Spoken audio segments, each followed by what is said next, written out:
All right, time to be quiet. We give praise, esteem, and honor to the Most High Yah in the name of Yahshua HaMashiach this day. Bless his Kadesh Shabbat. And as we get ready to make it, to make this do what it do, we pick it up at John chapter 5 and verse 39. Search the scriptures, for in them you think you have eternal life. Shalom, bro. And they was testified me, and you not come to me that you might have life. I receive not honor from men, but I know you, that you have not the love of Elohim in you. If another shall come in his name, I come in my Abba's name, and you receive me not. If another shall come in his own name, him you will receive. How can you believe which receive honor one from another, and seek not the honor that comes from Elohim only? Do not think that I will accuse you. The Abba, there is one that accused you, even Moses, in whom you trust. For had you believed Moses, you would have believed me, for he wrote of me. But if you believe not his writings, how shall you believe my words? Let's go. Hey. Stop it right now. Mari, come from under this table. Shalom, bro. Come from under this table, Amarai. Get from under here. Get from under here, please. Get over here and sit down, please. Here, sit up straight. Get over here and sit down. Get up. Get up. Not crawl. Get up. Follow instructions. Get up there and sit down. Thank you, sir. Let's go on here with Proverbs chapter 28. Let's keep it rolling. Or what we've been rolling. Or what we started at on Wednesday. Let's roll it.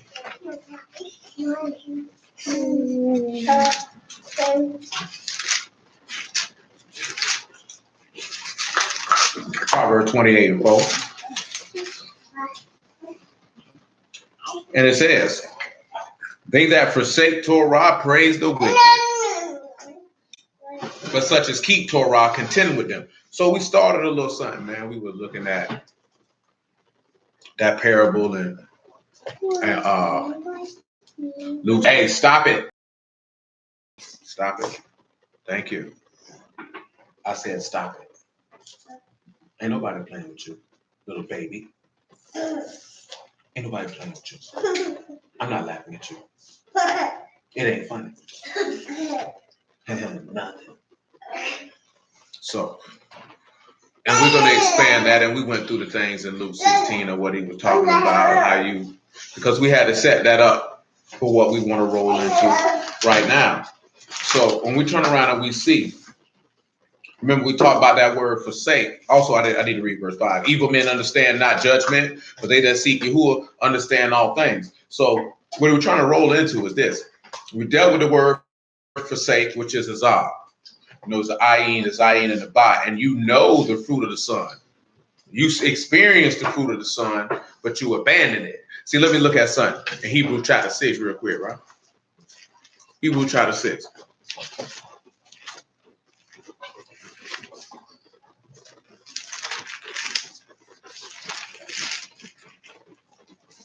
Come back here. Come back here. Hebrew chapter 6, right? Verse 4. Hey. I don't need an echo. Thank you. For it is impossible for those who were once enlightened and have tasted of the heavenly gift and were made partakers of the Ruach HaKadosh and have tasted the good word of Elohim and the powers of the world, if they shall fall away, to renew them again unto repentance, seeing they crucify to themselves the son of Elohim afresh and put him to an open shame. For the earth which drink in the rain that come off upon it and bring forth herbs and meat for them by whom looking at it, right? He says those which bear briar and thorns are rejected. And we could kind of see that. Let's look at Hebrew chapter 12. Hey, don't do it. Don't let a baby get you in trouble. Would that have been a wise decision on your part? No, it wasn't going to be a wise decision. No. Hebrew chapter 12, verse 14. Just trying to slow down, yo.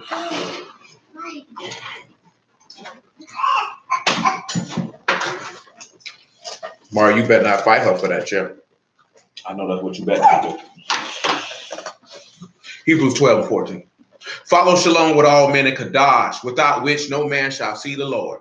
Looking diligently lest any man fail of the grace of Elohim, lest any root of bitterness springing up trouble you, and thereby many be defiled. Keep that in mind in regards to many being defiled.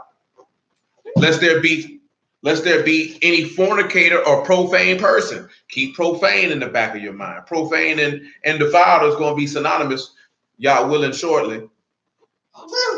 As Esau, who for one morsel of meat sold his birthright. For you know that afterwards, when he would have inherited the blessing, he was rejected. For he found no place of repentance, though he sought it carefully with tears. See, you have to sit back and look at that. See, when you know the word and you reject it, ain't gonna be come back here. Where are you going? No, that's not what you finna do. You finna sit up here. That's what you're going to do. Return, please. Come back. Thank you. Sit here. Thank you. I don't care what you do with that. Put your butt in that chair. That is not any of my concern. So you have to think about that, right? He rejected it. He defiled himself. Shalom, Trina. He defiled himself. He said, ain't no place of repentance for you. You tried to get a blessing. You sought it. You were rejected. All that boo-hoo crying and tears, that stuff don't mean nothing because you defiled yourself. You made yourself profane. See, we kind of talked about that a little bit on Wednesday, right? In that Luke 16 with the unjust steward, how he had something that he was supposed to watch over, but he didn't watch it. But he showed himself to be wise because he repented when the task of turning was presented to him. And, we looked in Ezekiel. And, Ezekiel showed us the template of said behavior. But then he made mention, Yahushua made mention of something, that you can't serve two masters. You're going to hate one and you're going to love the other. He said, when you get that unrighteous mammon, make sure you fall into everlasting habitations because of it. And we looked at things pertaining to that. But let's look at the next thing as we look at the word praise. Those that forsake Elohim or forsake Torah, praise the wicked. And when we look at praise, it means just that. You have a hey and you have a lamad and you have a lamad. So you're beholding the shepherd who is teaching you at this particular point. Because that's who they're doing. They praising the wicked. So, of course, we started looking at the beast. And we started talking about things for the mystery of iniquity and the mystery of Elohim. And we have to look at it and see how these things play out. Let's look at an individual forsaking Torah to praise the wicked. Let's take ourselves to the book of 2 Samuel. I won't say about chapter 12, but I could be mistaken. Either way it goes, Most High will correct it.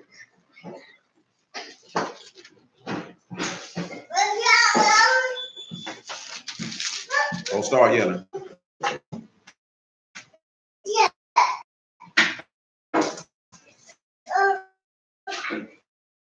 We'll be chapter words in a minute.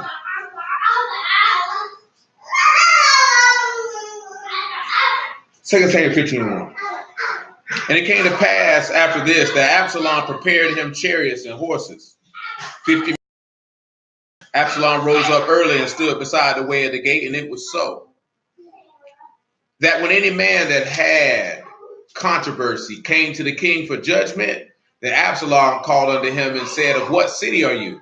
And he said, your servant is one of the tribes of Yasharal.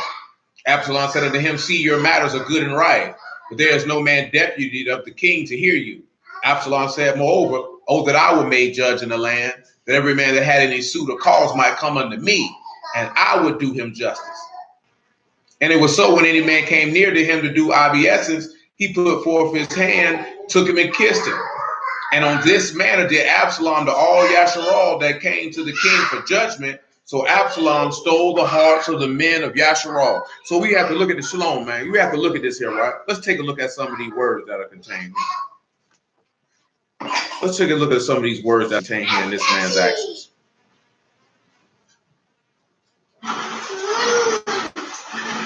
Let's look at that word for stole. He stole their hearts. Now, the word for stole is ganah.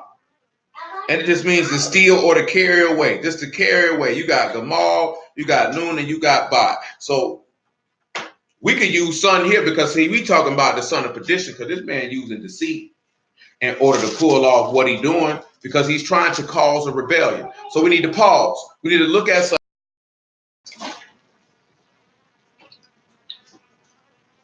Revelation chapter 12.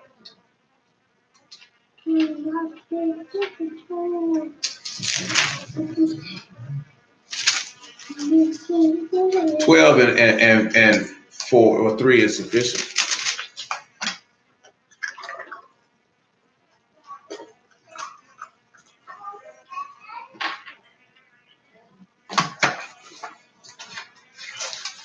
There appeared another wonder in Shamahim, and behold, a great red serpent, having 7 heads and 10 horns, and 7 crowns upon his head, and his tail drew the 3rd part of the stars of Shamahim, and did cast them to the arats. And the serpent stood before the woman which was ready to be delivered, for devoured her child as soon as it was born. And he brought forth a man-child who was to rule the nations with a rod of iron, and her child was caught up under Elohim into his throne. The woman fled into the wilderness where she had a place prepared of Elohim that she should feed here 1,260 days. And there was war in Shamahim. Mikael and his Malachim fought against the serpent, and the serpent fought in his Malachim and prevailed not. Neither was their place found anymore in Shamahim. And that great serpent was cast out, that old serpent called the devil and Hashatan, which deceived the whole world. He was cast out. Oh, no.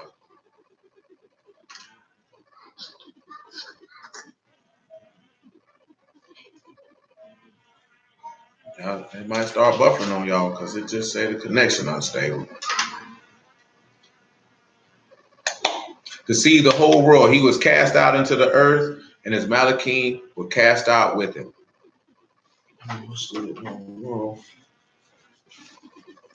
So when we look at this here, right, there was a rebellion in Shamahim. To the 3rd part of the stars of Shamahim caused a rebellion. And you turn around and you see this here, and Hashatan is coming to the earth, and he's coming to deceive. So he's coming, and you look at it, you got Gamal, Noon, and Ba. So you see you have a messenger who's a seed of a particular son. So you look like you had your home, bro. That rain got hold to you, didn't it? I already know. So we had to sit back and look at it in this fashion. Let's go to 2 Thessalonians and see what the beast is referred to. And we'll look up the word for perdition while we're there.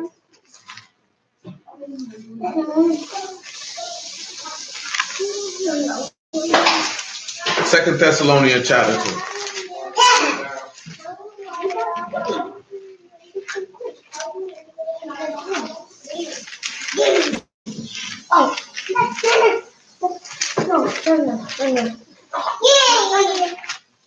You pick it up at verse 1. I'm just trying to get there if I can actually get there. 2 Thessalonians chapter 2, verse 8. Hey, no ma'am. No ma'am. No ma'am. Shalom, bro. This ain't the time nor the place.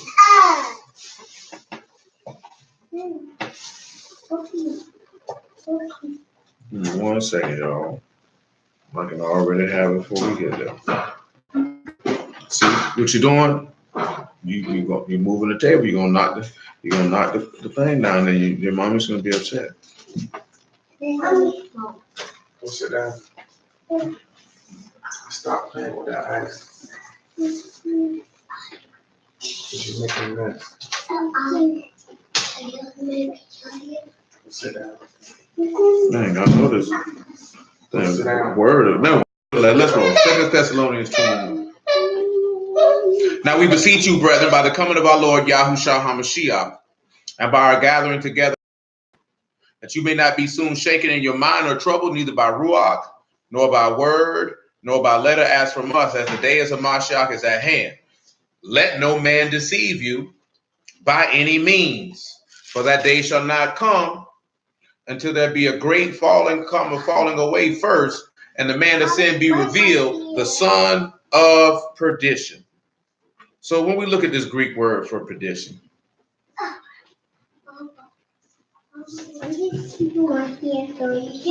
it means a man who, perdition means destroying, utter destruction, perishing, a ruin of destruction, the destruction which is consists of eternal misery in hell. Now pause. Let's look at another place in the Gospels where this is used. Let's take ourselves to John chapter 17 and verse 10.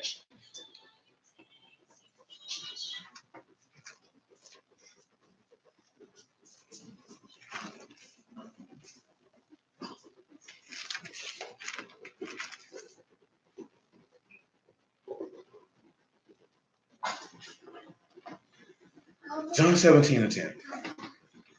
Make it 9. John 17 and 9.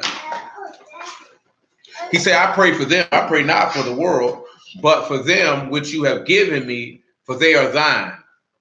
All mine are thine, and thine are mine, and I'm esteemed in them.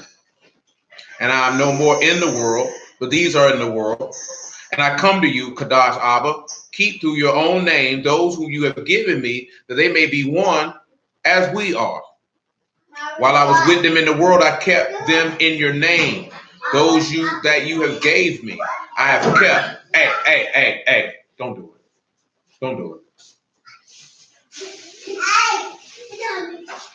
I have kept, and none of them is lost, but the son of perdition, that the scripture might be fulfilled. So we see a son of destruction.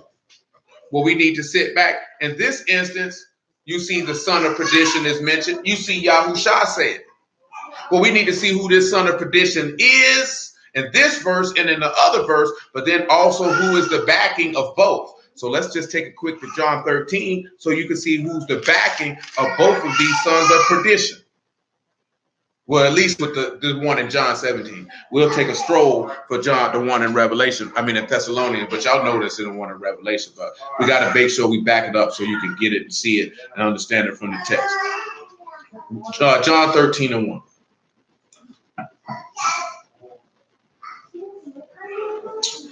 Now, before the feast of Passover, when Yahushua knew that his hour was come and that he should depart out of this world under Abba, having loved his own which were in the world. Go sit on the couch.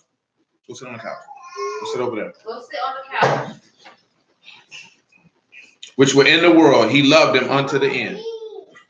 And supper being ended, the devil having now put into the heart of Judas Iscariot, Simon's son, to betray him, Yahushua, knowing that Abba had given all things into his hand, and that he was come from Elohim and went to Elohim, he rose from supper and laid aside his garments and took a towel and girded himself.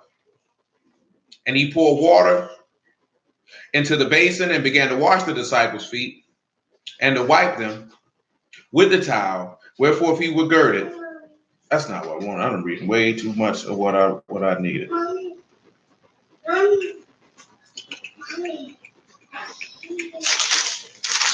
Way too much. We don't need to read all of that.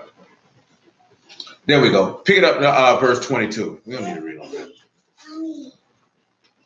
John 13 and 22. Then the disciples looked on one. Well, make it 21. I'm sorry. When Yahushua had thus said, he was troubled in Ruach and testified and said, truly, truly, I say unto you that one of you shall betray me. Then the disciples looked one on another, doubting of whom he spake.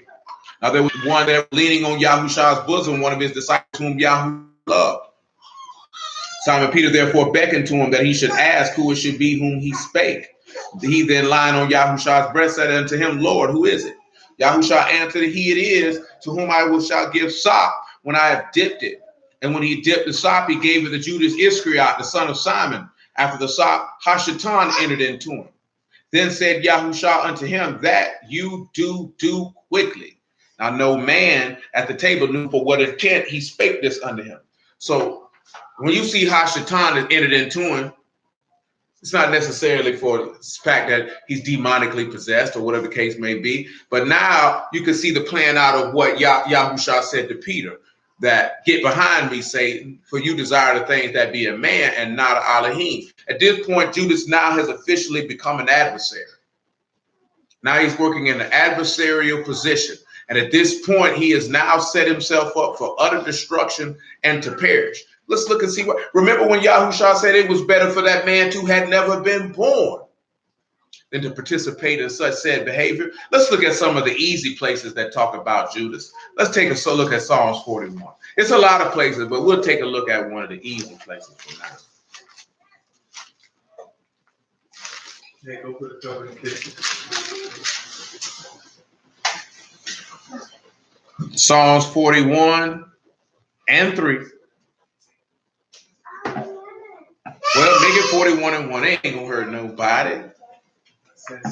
Baruch is he that considers the poor. Yahuwah will deliver him in a time of trouble. Let's look at what he means when he says the poor, because we'll see poor and we'll automatically think he's talking about somebody of low financial means.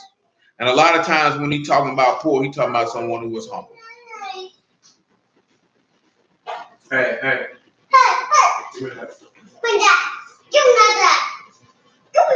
And of course, the word for poor here is dal. This is something we done went over before. It is one who is low, one who is poor, one who is weak, one who is thin, one who is low. Dalet and Lamar. And you can see how this one who is poor had been taught to be hanged or taught to be sacrificed. Or the shepherd is going to be sacrificed. However you want to look at it. It says, and that's why it says Yahuwah will deliver him in the time of his trouble. Yahuwah will preserve him and keep him alive. He shall be baruched upon the earth, and you will not deliver him unto the will of his enemies. Well, what was the will of his enemies? Is they thought that they were going to be able to kill him and get rid of him. This is another reason why you've seen in Matthew why they say, hey, man, we need to set a seal on the sepulcher in case they come in here and steal his body, and the second error be worse than the first. Yahuwah will strengthen him upon the bed of languishing. You will make all his bed in his sickness. Now we need to pause and we need to think about that. What you think about that verse? I know it's hard to hear because they're making noise in your ear. But he says Yahuwah will strengthen him upon the bed of languishing. You will make all his bed in his sickness. When we look at the word, I'll give you a moment to think on that. We look at the word languishing is illness. Also languishing also can mean sorrowful. Little debate, little dollar, little ooh, and the little yard. But we're not going to go through all that right now. So then you got sickness. Kolai simply means sickness. But let's say, I didn't mean to do that. But let's look at simple part on the part where it says, make up his bed. Say, thou will make all his bed. When we look at you will make, it is to overthrow or to overturn. To turn about, to turn over, to turn around, to change, or to transform, to change oneself, to turn oneself, to turn back, to be changed, to be turned against, to be reversed, to be overturned, to be overthrown.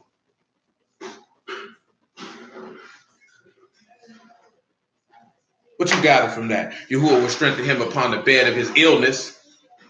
You will overturn or transform his bed in his sickness or in his illness. You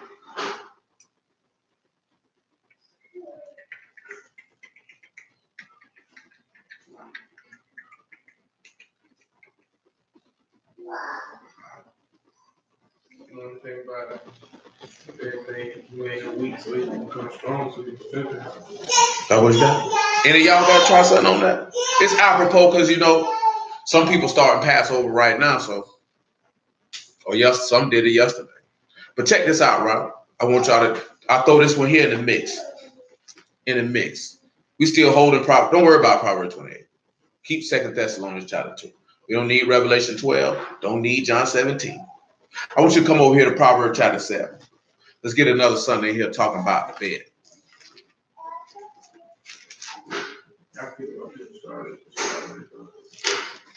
That's Jewish people time. The Jewish people time. But this is my personal opinion, because I ain't did Proverbs chapter 7 and verse 6. I ain't did no extensive research on it. I know people like to use Acts 12 with it. I just don't see Passover and Easter being at the same time. You know what I'm saying? Like when he stated they did that during the time of Easter and Acts 12, and some people say, that's unleavened bread. Like, why would a Roman want to take Peter or somebody and do something to them to appease the people during our own feast? You know what I'm saying? But they could have been sick bastards. But just like, okay, like Passover for some starting tonight, some yesterday, and then you got Easter like 2-3 days later. And it's a week-long thing. I just don't see a week-long thing coinciding with that during the time. I know they was doing it off of the full moon. Yeah, I know. You know what I'm saying? I know. I mean, but it's just like, you know, it's going off as the moon starts. yeah, this of course. If you doing it 14 days. Yeah, that's what they gonna get. This the Google date though, because the nigga tried Sean like that. Sean said, "Call me, man." His employer was talking about Passover ain't on the 2nd. Passover's on April 19th. It was a Google date. Yeah, it ain't no big deal. You know what I'm saying? Somebody, like I say, brother was just on here the other day. We need to have elders sit down and we need one calendar and one Shabbat. Man, if y'all niggas beefing with niggas about when they keep their Shabbat or feast days, you got bigger problems going on.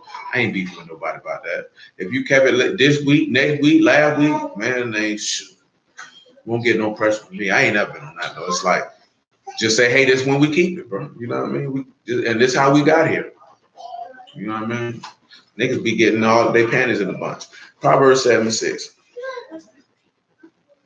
He said, for out the window of my house, I look through my casement. I might be too high because we might not need all that. And we don't. 7 and 10. Or 7 and 9. In the twilight, in the evening, in the black and dark night, behold, there met up a woman with the tire of a harlot, subtle of heart. I want you to keep in mind. What did it say the serpent was? More subtle than any beast in the field. This woman here, she's subtle of heart. You're going to see as Judas. You know what I'm saying? It's representative of Yasharal. So, you know, this is to refresh your memory because we didn't look at this before. She's loud and stubborn. Her feet abide not in her house. Now she's without, now in the streets, and lied the way to every corner. She called him and kissed him. There go Judas with an impudent face and said unto him, I have shalom offerings with me. Hail, master. This day have I paid my vows. Therefore I came forth to meet you diligently to seek your face, and I found you. I've decked my bed with coverings of tapestry and carved works with fine linen of Egypt. I perfumed my bed with myrrh, aloes, and cinnamon.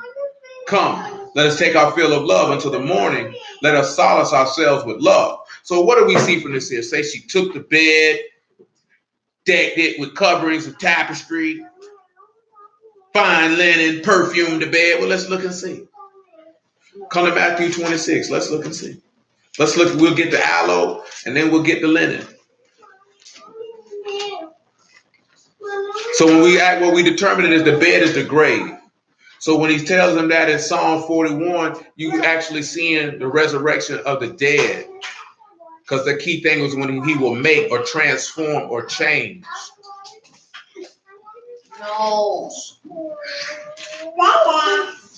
But they need to put you on TV for little kids who get sad. That nigga time is impeccable.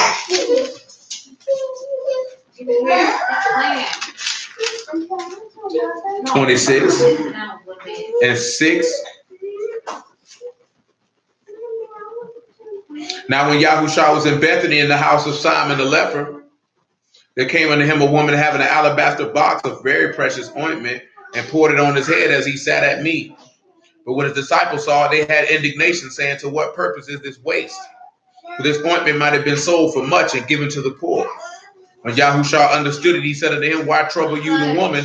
For she brought a good work upon me. For you have the poor always with you, but me you have not always. For that she have poured this ointment on my body, she did it for my burial. So boom, we see this here, right? She got all the ointment, the myrrh, the aloe, and the cinnamon for the bed. So you see another instance of this woman being bearing witness to, who was putting these ointments on Yahushua's head, also showing how she was anointing him to be high priest and king. But that's another conversation for another time. You know what I'm saying? So when she sees preparing his bed, or he's getting prepared for the grave to lay down to take his solace of love. Nevertheless, Matthew chapter 27.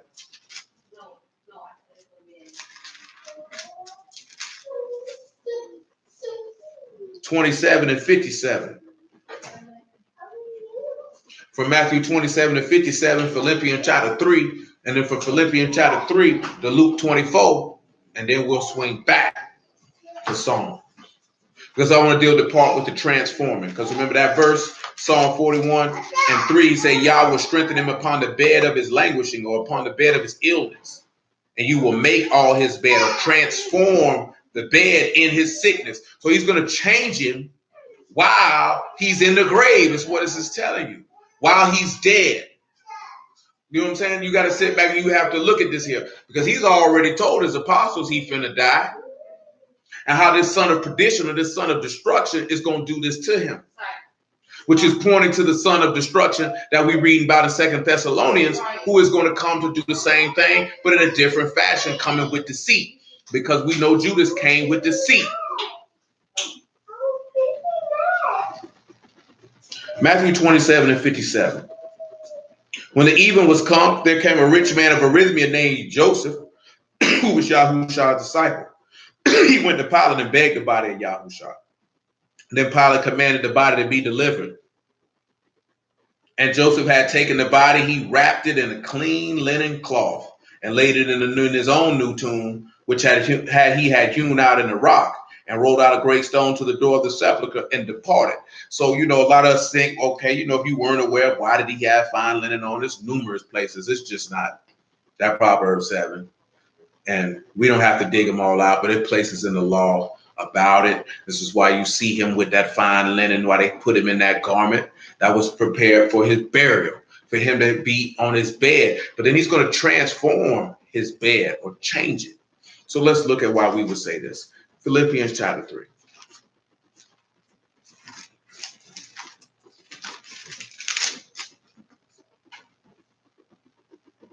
Philippians 3 and 17. What goes into it, and we'll be touching on this here because a couple of them mentioned that, that this year they were looking to perfect their craft.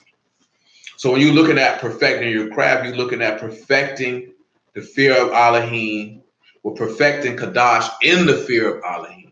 When you understand that you're perfecting Kadash in the fear of Elohim, and Yahuwah willing, we'll go into this in greater detail on tomorrow. You know that when you're looking at that, you're looking to be complete, healed, or restored, and being set apart. We talked about this during Passover, when he said he embraced and was persuaded of the promises. You cannot, well, that's when he told these people, remember we talked about this, he said, I was a stranger and a pilgrim on the earth. He told them, I'm not of this world. You cannot be of heaven and try to meddle with the world at the same time. You can't do it. You can't be of the flesh. That which is of the flesh is flesh, and that which is of the ruach is ruach. You can't, at that point, you being lukewarm, he's going to spit you out of his mouth. You know what I'm saying? You're going to have to be hot, or you're going to have to be cold. If you're going to be set apart, then you got to be set apart. And you have to be set apart fully. Word out, he said you can't, no doubt, and you can't do it. Not to be saved. You're not gonna perfect it. There's a reason why the text says that. I mentioned that to y'all when the sound went out. You know what I'm saying? You got to come out from among them and be you separate. It's the only thing. It's the Ruach HaKodesh is not called the breath of separation for a reason. It's called that for a reason. It's called that for a reason. And when you see that this man turned or transformed him on the bed of his illness, and the book tell you how you laying down with him in baptism is akin to dying with him, you have to take that into account, and you have to be willing to separate you. It's just certain things you got to realize. And we talk about that as well. We say, well, I am, my servant is also. You have to be more worried about chasing the lamb than chasing the world and the things of it. You have to know that. You have to understand that. It's just certain things that you can't do. You can't say you set apart and meddle with the world. You can't do it. He got it. That's just the whole bottom line. Not if you want to be saved. Now, if you don't want to be saved, you don't want no ruach, then you're doing exactly what we were talking about on Wednesday, being that unjust steward. You didn't watch over your goods.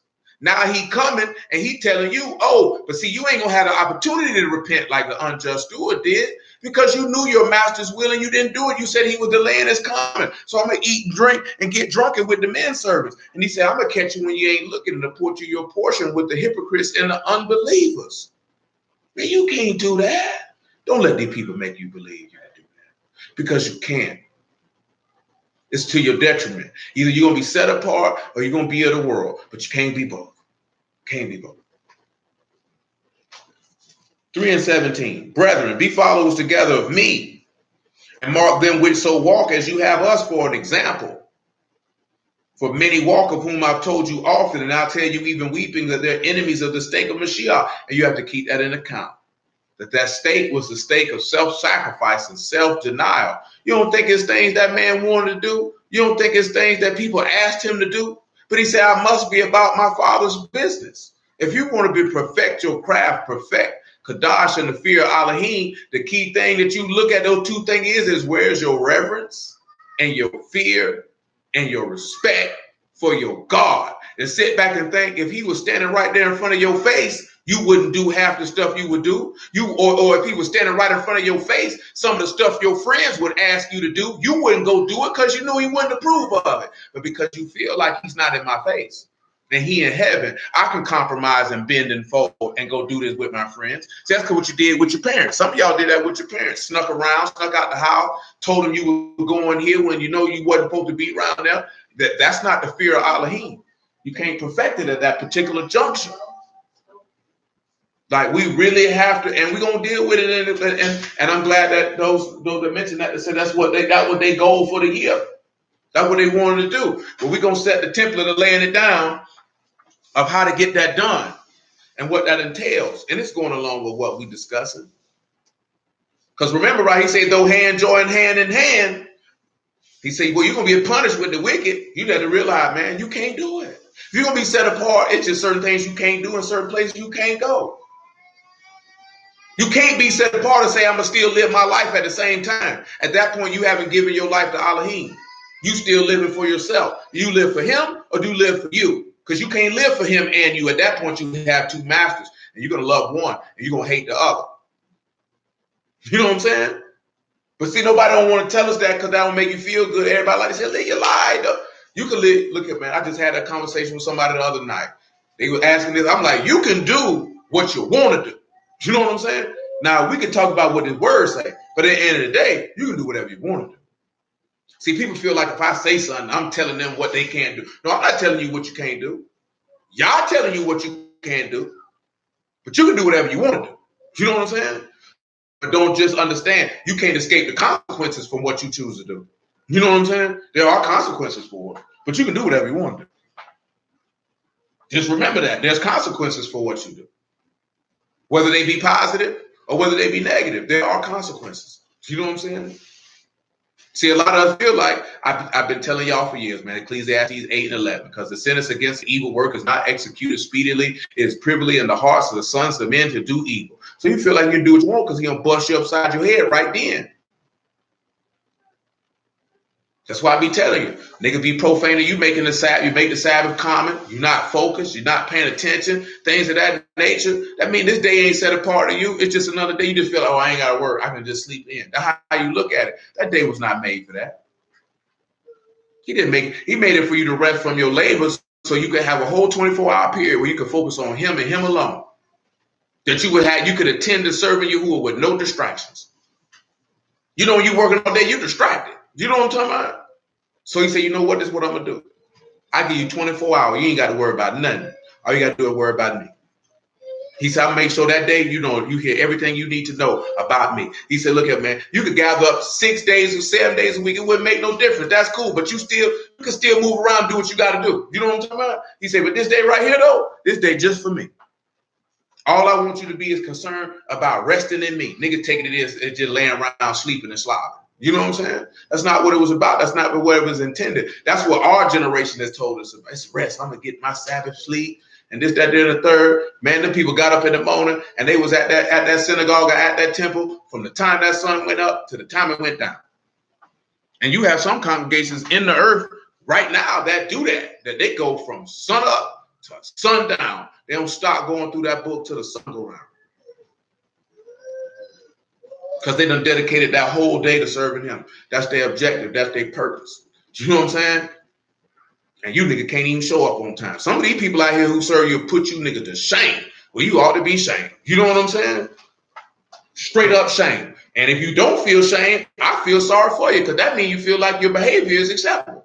You know what I'm saying? You feel like it's cool. Man, I be tired. I got these kids. And what? Like them people ain't tired and ain't got kids. You know what I'm saying? No, nobody don't read them, just excuses. And the excuses is building the foundation for failure. You just didn't want to do it. Just say that. I didn't get here on time. It just wasn't a top ranked priority for me. I just not focused on going through this word because I'm concerned about all this other stuff. That's why I'm distracted. Just tell the truth. Do you know what I'm saying? Telling the truth better than making an excuse. Clearly, it's not that important to you. Nevertheless, and you're going to be laying on your bed and you're going to hope you got transformed and then you still going to be laying there. And you wouldn't even know you were laying there. Didn't even know you missed the alarm clock. You didn't even know when he blew the trumpet you missed the alarm clock. You know how you feel? I've never used an alarm. My body usually just wakes up. But you know how you feel when you done let alarm clock done went off and you realize you late? You scrambling. You know what I'm talking about? Oh no, I'm behind. You ain't gonna be able to do that. You missed that trumpet. Nevertheless, who's in this destruction, whose Elohim is their belly, whose esteem is in their shame, who mind earthly things. For our conduct is in heaven. From whence also we look for the Savior, the Lord, Yahushua HaMashiach, who shall change our vile body, that it might be fashioned like unto his esteemed body, according to the working whereby he is able even to subdue all things unto himself. So let's look at Luke 24, when he resurrected, and you see the change in his body. See, it's two things, in my opinion, according to this text, that are the two most paramount things in perfecting Kadash and the fear of Elohim. And that's faith and the fear. The reverence, the honor, the respect, and the belief in your Elohim, to where separating yourself, it's going to be nothing. It's going to be nothing to you. It's going to be a top ranked priority. Luke 24 and 34.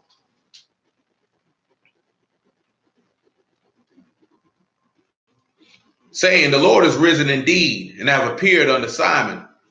They told him what things were done in the way, and how he was known of them in breaking of bread. And as they thus spake, Yahushua himself stood in the midst of them, say unto them, Shalom be unto you. But they were terrified and affrighted, suppose they had seen a Ruach. And he said unto them, why are you troubled? Why do thoughts arise in your hearts? Behold my hands and my feet, that it is I myself. Handle me. And see, for Ruach have not flesh and bones, as you see me have. And when he had thus spoken, he showed them his hands and his feet. Why is that important? Because we know in Romans, he said, the same person that rose Yahushua from the dead will raise you from the dead.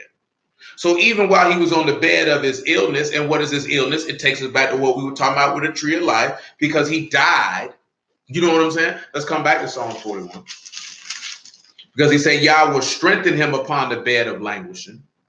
You will make all his bed in sickness. He took death and changed it, transformed it, and turned it.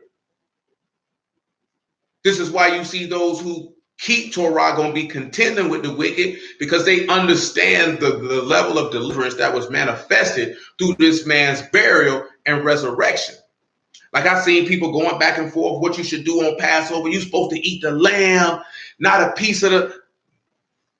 Hamashiach ain't even none effect, because you weren't about killing the lamb. It's not even about pulling out no lamb and slaughtering him anymore. It's not even about that. You were eating the lamb when you ate the bread and drunk the wine.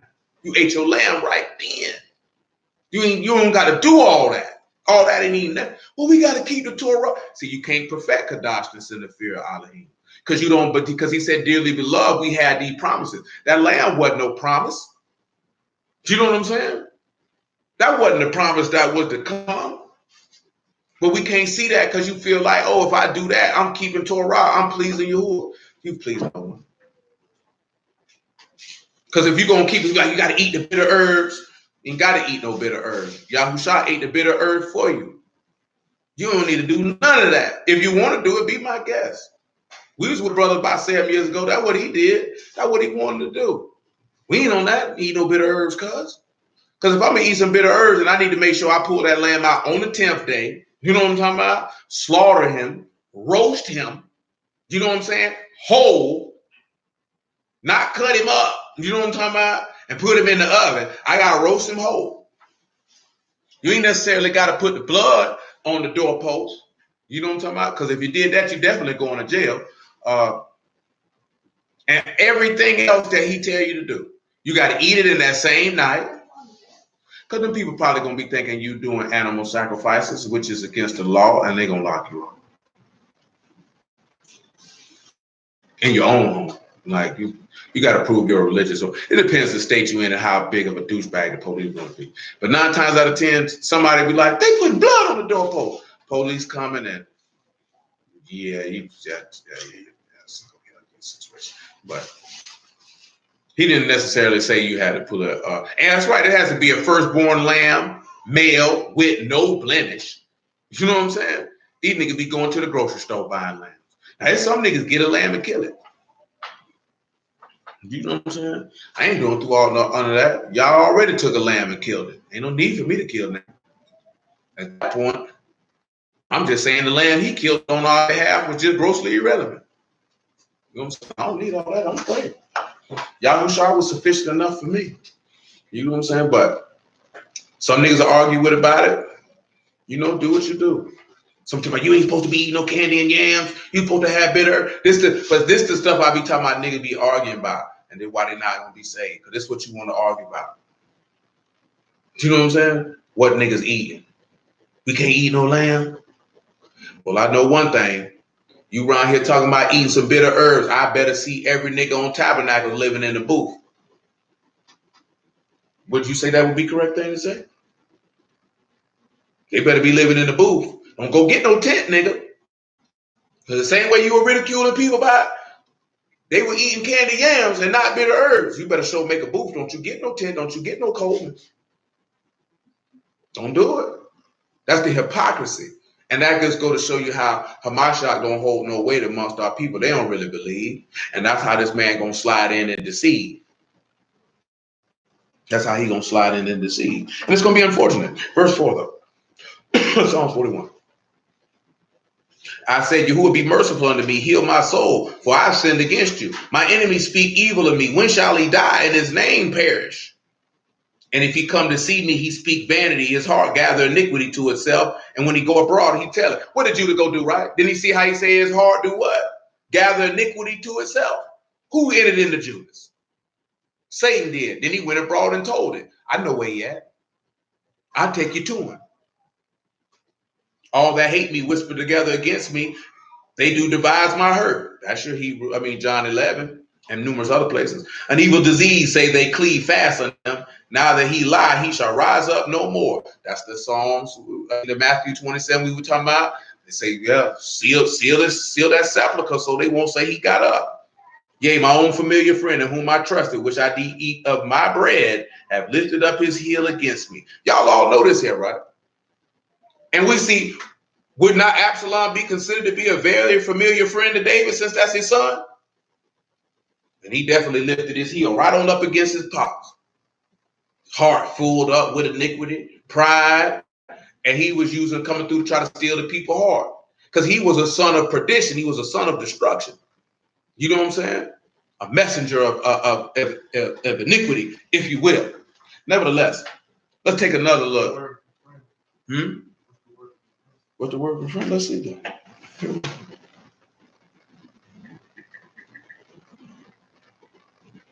My familiar friend. He said, I know him. We can get Psalm 55 for another place where he talking about an old familiar friend. He was my equal. Well, familiar here is shalom. So this was my peaceful friend. And then the word for friend is ish. This is my man of peace. This man of peace that was with me. Say this was a peaceful man. He should have been a peaceful man, right? He was a disciple. Peaceful man. Supposed to be a man of the Lord. Man of the Lord. That be the one that take you what? A man's supposed to be those of his own household. And those who in the synagogue will throw you out. And those who kill you think they do Elohim service. You know what I'm talking about? All these things talking about, we got to unify, brother. My familiar friend. That's what's going to happen. My familiar friend going to get me.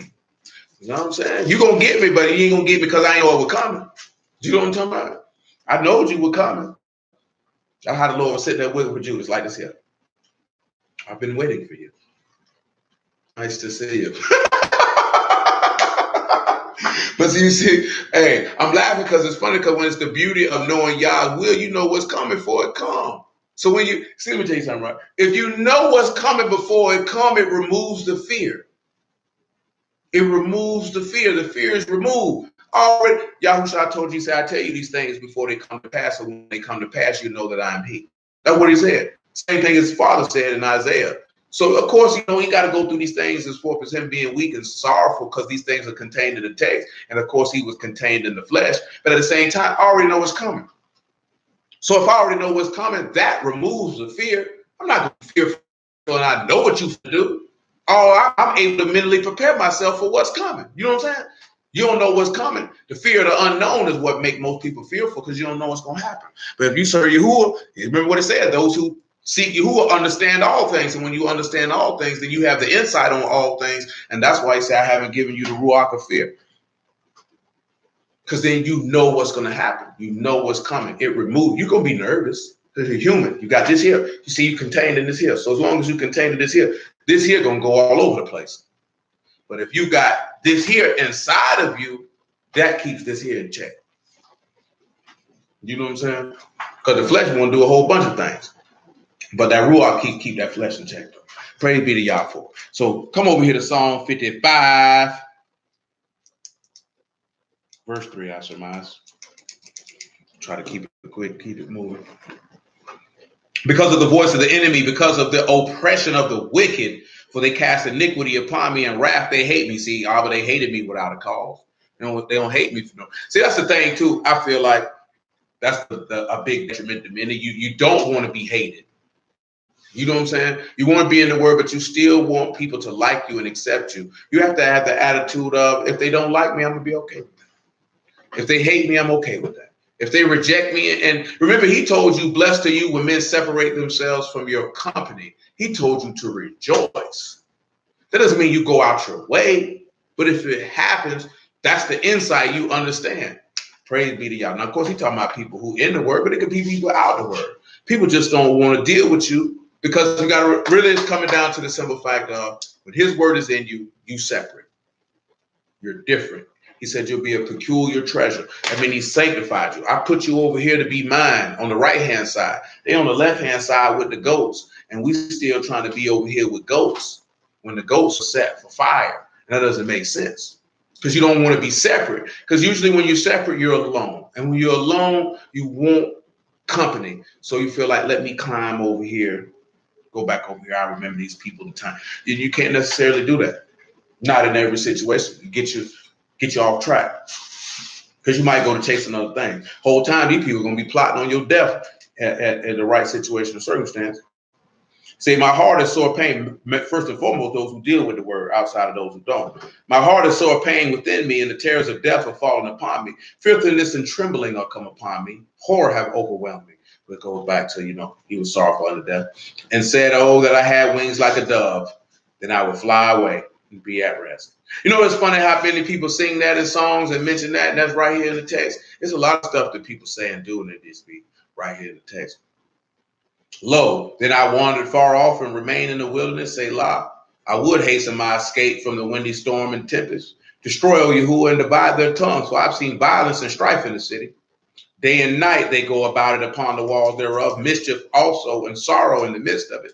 Wickedness is in the midst thereof, deceit and guile do not depart from her streets. For it was not an enemy that reproached me, then I could have borne it. Neither was it he that hated me that did magnify himself against me, then I would have hid myself from him. But it was you, a man my equal, my guide, my acquaintance. We took sweet counsel together and walked into the house of Elohim and company. See, that's ugly right there. Let's sit back and look at this here. He said it was you, a man my equal, my guide, my acquaintance.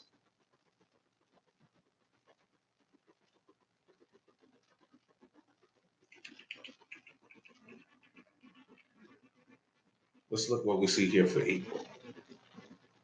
Equal is a rock. Order, estimate, things that are set in order, valuation. Someone who was valued to be the same as him.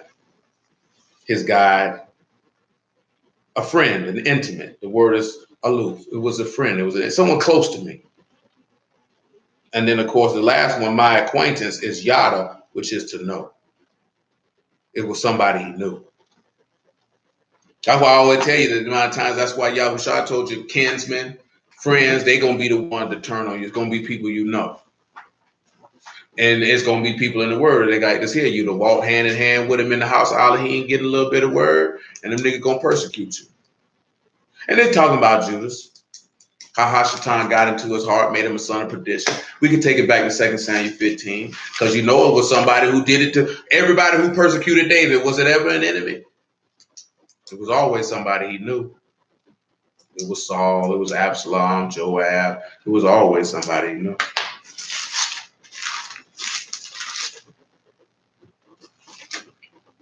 Which means even though the beast won't be necessarily somebody we know, 9 times out of 10, he's going to be somebody of our stock, according to what we've seen in Daniel. 2 Samuel 15. And now we could sit back and see, because we were talking about that perdition. And we'll come back to 2 Thessalonians chapter 2. 2 Samuel 15 and 6. And we see how all the people praise Absalom over David. Because these people weren't keeping Torah to begin with. And on this manner did Absalom to all Yasharal that came to the king for judgment. So Absalom stole the hearts of the men of Yasharal. And it came to pass after 40 years. So this man sat around for 40 years lying and deceiving and conniving. The Absalom said unto the king, I pray you, let me go and pay my vow, which I vowed unto Yahuwah in Hebron. For your servant vowed a vow while I abode at Geshur in Syria, saying, if Yahuwah shall bring me again indeed to Jerusalem, then I will serve Yahuwah. The king said unto him, go in shalom. So he rose and went to Hebron. But Absalom sent spies throughout all the tribes of Yasharal, saying, as soon as you hear the sound of the trumpet, then you shall say, Absalom reign. Did you see how he used deceit real smooth? Did you catch that? He did, and he lied on Yah, but he brought Yah into his life. Now, this is going to be important for another matter that we're going to hit in regard to this here. Because the son of perdition going to try to bring Yah in his lie too.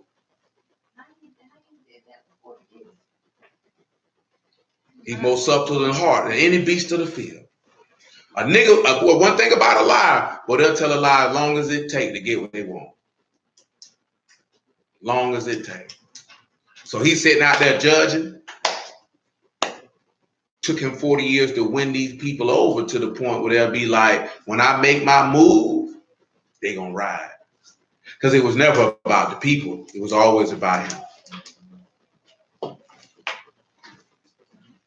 And see, and that goes on now. You got to watch niggas even in these days of times want attention. You know what I'm saying? Want to be seen, want to be known. They're trying to steal the hearts of the people.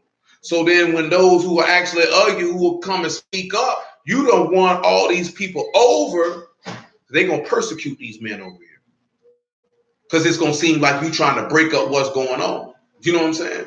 Oh, you ain't with unity, or you hate these brothers, or this, that, and the third. You know what I'm saying? I'll tell you the other day, brothers, this, son, it's so many weak men amongst our people in the word. Now it's ridiculous to where they take a man standing for something as a nigga got a problem with you. What you done already seen that. Niggas be wrong. They know they wrong. And because the niggas say, cause you wrong and you won't repent of your wrong, I can't fool with you.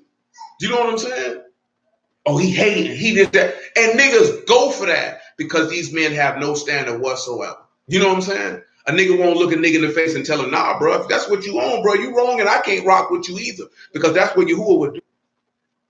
Yahuwah ain't rocking with that junk a lot of these niggas on, man.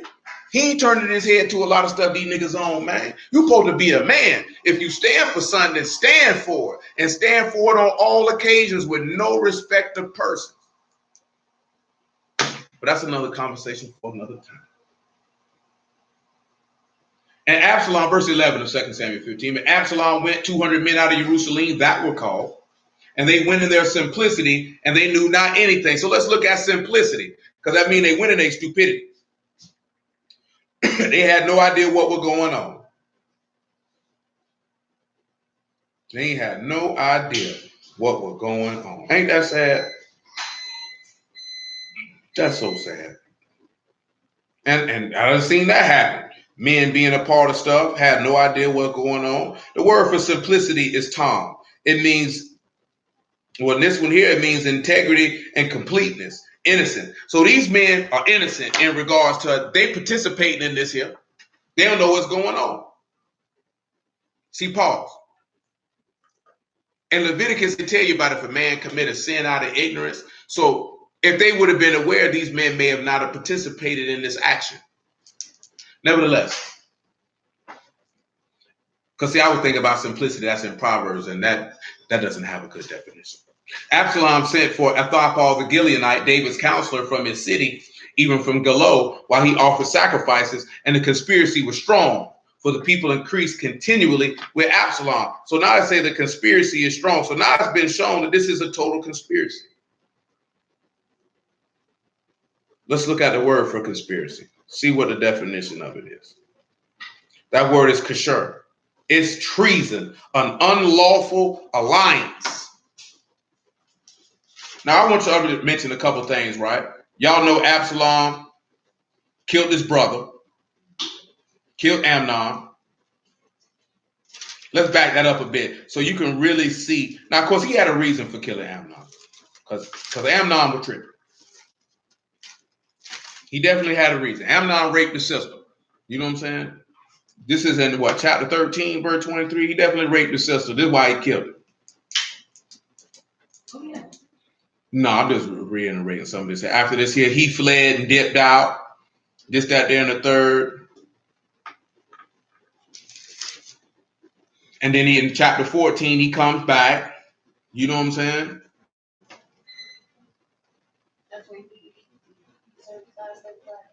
No. That was Levi and Reuben.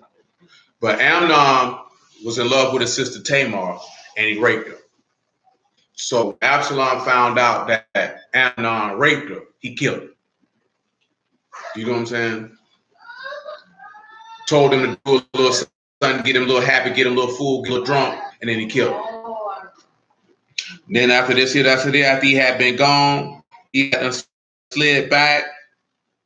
And that's when he slid back, he began to perform his revolt. And what do you see with him doing that? Like he did a righteous deed. And then he would come in shalom, but the whole time he would come in deceit. 15 and 12. Second Samuel. And there came a messenger to David saying, the hearts of the men of Yasharal are after Absalom. David said unto all his servants that were with him at Jerusalem, arise and let us flee. For we shall not else escape from Absalom. Make speed to depart, lest he overtake us suddenly and bring evil upon us and smite the city with the edge of the sword. So now David gonna hit it. Now there's a conspiracy. He done stole these people's hearts. He's been deceiving them for all this time. And they following after him. Come back to 2 Thessalonians. Which again, you've seen those who were against Turah riding with Absalom. Those who were with Turah was riding with David. Of course, you know, eventually Absalom got killed by his own doing. So nobody put their hands to him. He got hung up on a tree. We might come back and look at that. Of course, I know y'all know what that's pointing to, but nevertheless. 2 Thessalonians chapter 2. And we'll read verse 3. And what you even seen in the story with David, that there was a falling away. The people fell away from the righteous rule of David and went with the man of sin. And after 40 years, he was revealed. Let no man deceive you by any means, for that day shall not come, except there come a falling away first, and that man of sin be revealed, the son of perdition, who oppose and exalt himself above all that is called Elohim or that is worship, so that he as Elohim sit in the temple of Elohim, showing himself that he is Elohim. Now, that's what Absalom did. He opposed and exalted himself to be king, and that he should be served. And that him sitting in the king's house, that he was the king. He said, remember you not that when I was yet with you, I told you these things.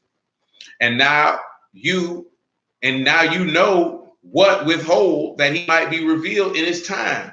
For the mystery of iniquity do already work. Only he who now will let until he be taken out of the way.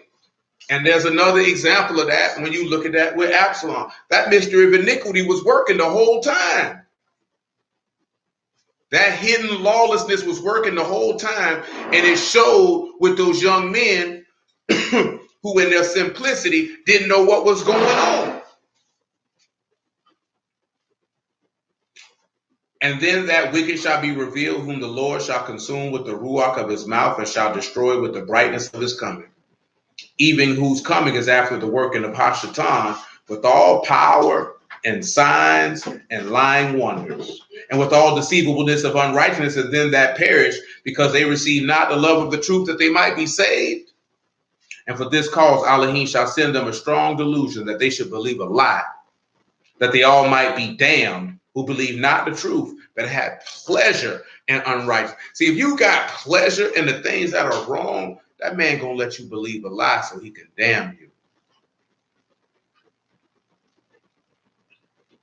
And that's a hard, like my man Kaki said, that's a hard saying right there, bro. Strong delusion that you might believe a lie. Because you got pleasure in the things that are wrong. Them hard sayings. Let's take a look at something else though, right? Well, I got it in my head. And that's back to Daniel chapter 1.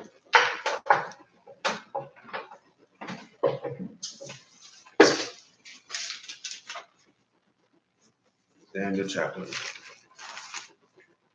What we see it also with Absalom is we see people doing wickedly against the covenant. Because they went against the word. They knew they ain't had no business doing that. They knew Absalom wasn't the king. But he had deceived them. He was subtle with it. Same way that woman in Proverbs was subtle. Same way Judas was subtle. Same way the serpent is subtle. Same way the son of perdition is subtle. Crafty. Was he really subtle? Or yeah, he just preyed on people unfaithfulness to David?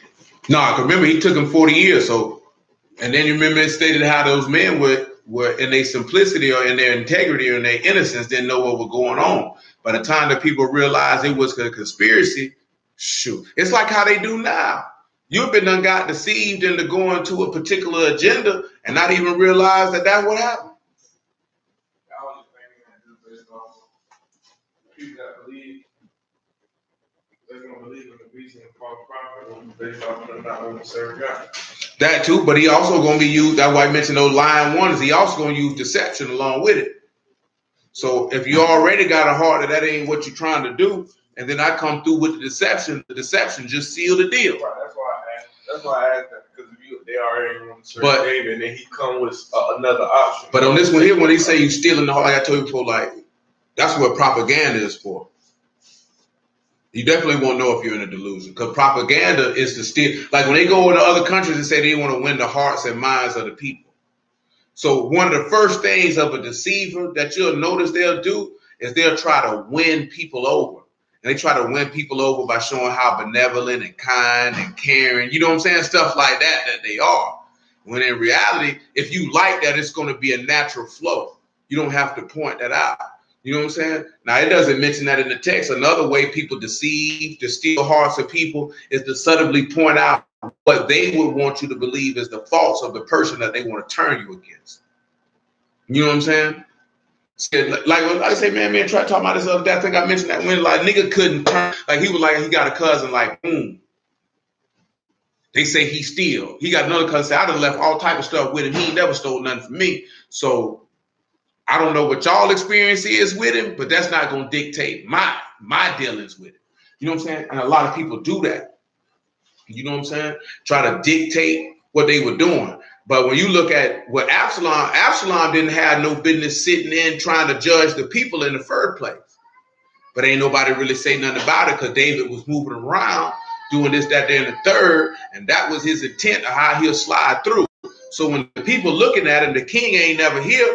This is son. He's so wise. Oh, he got him. It took him 40 years to do it. That means he really wanted to be king. Boy. Got some patience for you behind. Patience to do wickedness. Ain't that something? That definitely is a scare. But I'm be honest with you. Most people, they'll get the delusion. And indeed, you definitely won't know you deluded. But most people, if you deluded, also according to what the text say in Isaiah and Proverbs, it's because that word came to you and you rejected it. So the person ain't gonna really know they're in a delusion because they have a hate for the truth. If an individual has a love for the truth and they hear the word and accept it and walk in it, ain't no delusion coming on you. That's we say, when I spake, they did not hear. And when I called, they did not answer. So I chose out their fears and I chose out their delusions. You know what I'm saying? So he'll pick it out for them. Let's look at this here right here. It's Daniel 11:32. He's saying and such as do wickedly against the covenant shall he corrupt by flatteries. But the people that do no other Elohim shall be strong and do exploits. Now, when we look at wickedly, it's Rasha, to do wickedly, do perversely, Rashan and Ayin, all I sit back and tell you is that you will see, you wicked people, you gonna see the chief consume you. That's why I say every eye shall see him. Because he's gonna see it, but nevertheless, that's what we won't corrupt, which is kanal. And that means to be defiled. Remember, I told you to remember defiled. To be godless, you don't have a God. To be profaned, remember that. And to be corrupt. So when you do wickedly against the covenant, and he's corrupting you because he's got, we have to look at Absalom work. Is Absalom work the work of a man who was of Elohim? No. A man of Elohim would not commit an unlawful treason. He definitely made himself to be profane and defiled. Let's look at how he defiled himself. Come on back to 2 Samuel. Hold yourself, Daniel 11.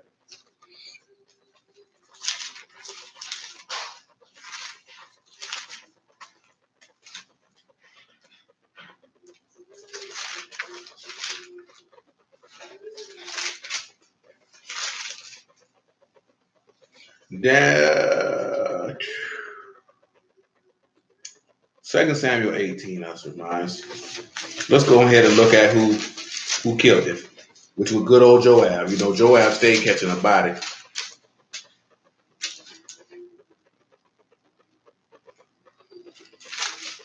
Second Samuel 18. Oh man. Pick it up about verse 7. Make it 6. So the people went out into the field against Yasharal, and the battle was in the wood of Ephraim. When the people of Yasharal were slain before the servants of David, there was a great slaughter that day of 20,000 men. For the battle was scattered over the face of all the country, and the wood devoured more people that day than the sword devoured. Absalom met the servants of David, and Absalom rode upon a mule, and a mule went under the thick boughs of a great oak, and his head was caught hold of the oak, and he was taken up between heaven and earth, and the mule that was under him went away. And a certain man saw it, told Joab, and said, Behold, I saw Absalom hanged in the oak. Joab said unto the man that saw him, Behold, you saw him. Why did you not smite him there to the ground? I would have given you 10 shekels of silver and a girdle. The man said unto Joab, Though I should receive 1,000 shekels of silver in my hand, yet would I not put forth my hand against the king's son. For in our hearing, the king charged you and Abishai and Ittai, saying, Beware that none touch the young man Absalom. Otherwise, I would have wrought falsehood against my own life, for there is no matter hidden from the king, and you yourself would have set yourself against me. Now, of course, him being stuck in that tree and hanging from the tree is a opening to Yahushua without question. You also seeing how Joab saying, I would have gave you silver is an inkling to Judas. But then you see the young man's response is the reverse of when the people said, let his blood be on our children's children. Because he said, no, whether you would have gave me this here, I don't want nothing to do with this. So you can also see an inkling of what you're seeing with Pilate. But then when you see, I otherwise would have brought falsehood against my own life, for nothing's hid from the king. I take you what's in Hebrews when he tell you about if you sin willfully after receive. Let's look at it. Because he said, I heard it. So he said, I didn't receive the knowledge of the truth. He said, I ain't gonna do that. And he say, hey, man, ain't nothing here from the king. And we'll go in another chapter in Hebrew and show you that. Hebrew 10 and 26.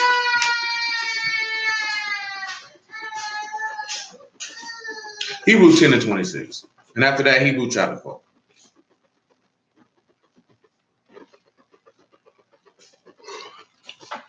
For if we sin willfully after we have received the knowledge of the truth, there remain no more sacrifice for sins. That's pretty much what this man just told you. But a certain fearful looking for of judgment and fire and indignation, which shall devour the adversaries. He that despised Moses' Torah died without mercy under 2 or 3 witnesses. Of how much sore punishment suppose you shall he be thought worthy, who have trodden under the foot of the son of Elohim, and have counted the blood of the covenant, wherewith he was sanctified an unkadash thing, and have done despite unto the ruach of grace. See, this man here, young man, he considered that. He said, no, I ain't gonna do that. I'm bring falsehood against my own life. He said, ain't nothing hid from the king. He know everything. Hebrew 4.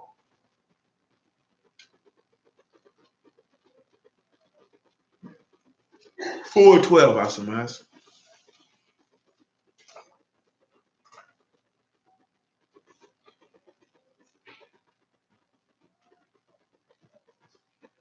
For the word of Elohim is quick and powerful and sharper than any two-edged sword, piercing even to the dividing asunder of soul and ruach, joints and marrow, and is a discerner of the thoughts and intents of the heart. Neither is there any creature that is not manifest in his sight, but all things are naked and open under the eyes of him whom we have to do. Oh, the king. Come on back to 2 Samuel 18. That young man say, oh, no, cuz. He said, I seen it. He said, I'd have brought word. No, not on my own life. He said, you even set yourself against me. He said, I ain't on that. Verse 14, 2 Samuel 18. Then said Joab, I may not tarry thus with you. He took 3 darts in his hand and thrust them through the heart of Absalom while he was yet alive in the midst of the oath. 10 young men that bare Joab's armor compassed him about, smote Absalom and slew him. Joab blew the trumpet. The people returned from pursuing after Yasharal, for Joab held back the people. And they took Absalom and cast him in a great pit in the wood and laid a very great heap of stones upon him. And all Yasharal fled, everyone to his tent. Now Absalom in his lifetime had taken and reared up for himself a pillar, which is in the king's dale. For he said, I have no son to keep my name in remembrance. And he called the pillar after his own name. And he called it unto this day Absalom's place. So he ended up perishing for his deceit.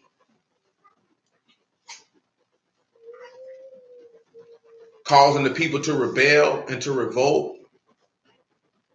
What name did my father please? Mm-hmm.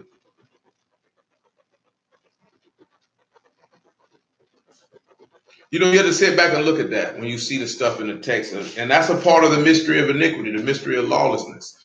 Someone coming through to entice the people to rebel and have them in a state of lawlessness. And now the king had to go to war with the people. Because you done turned against the word. You done turned against Yahuwah, going after your own heart.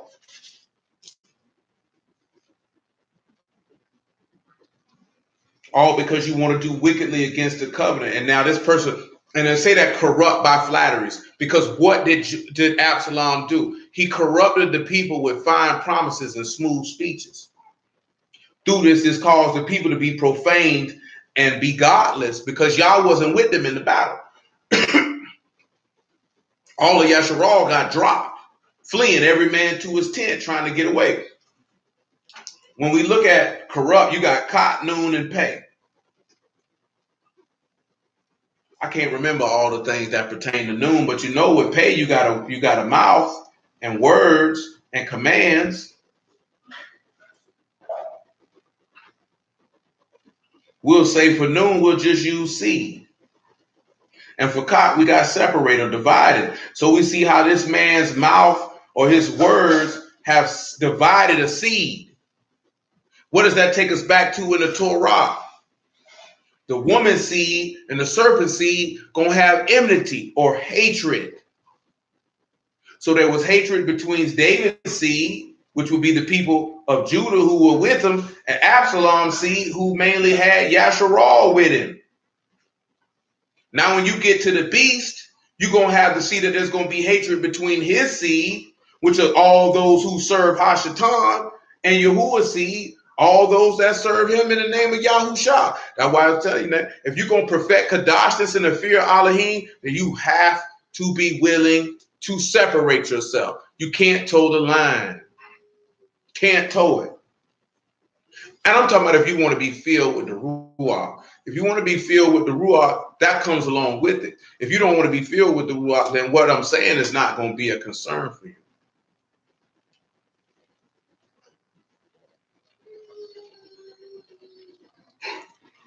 So let's take a look at some of the stuff that beast's going to do.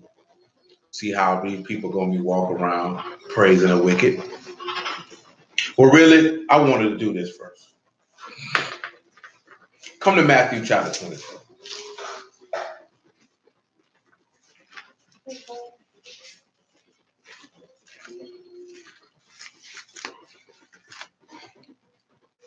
That nigga be by there going hard like he is really out of shit.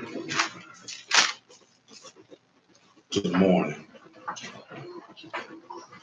24 and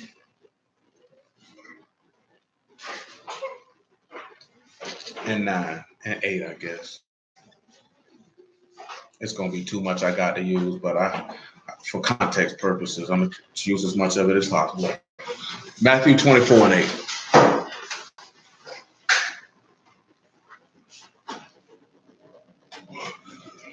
And we're going through all this so you can know. So you can know exactly what's going to go down. All these are the beginning of sorrows. Then they shall deliver you up to be afflicted and shall kill you. And you shall be hated of all nations for my name's sake. Then many shall be offended and shall betray one another and shall hate one another. That's kind of what you've seen with Absalom. When people start being persecuted for Yahushua's name's sake, they're going to start to hate you. Remember what it said, who can make war with the beast? Who is like unto the beast? You overcome them by the blood of the Lamb and the word of your testimony. Because you're sanctified by the faith which is in Yahushua. Your belief in him sets you apart. Like you have to really ask yourself, how set apart are you willing to be? And some of you may not be willing to be that set apart because your faith is weak. Then you got to ask yourself why you don't trust in Yahuwah. And you have to be, see, and you know what most of y'all bigger problem is that you don't be honest. There's a reason why, and I done said it too many times, the reason why I say confess your faults one to another and pray for one another that you might be healed. The effectual fervent prayer of the righteous avail much. But see, y'all don't believe that. That's why y'all be capping.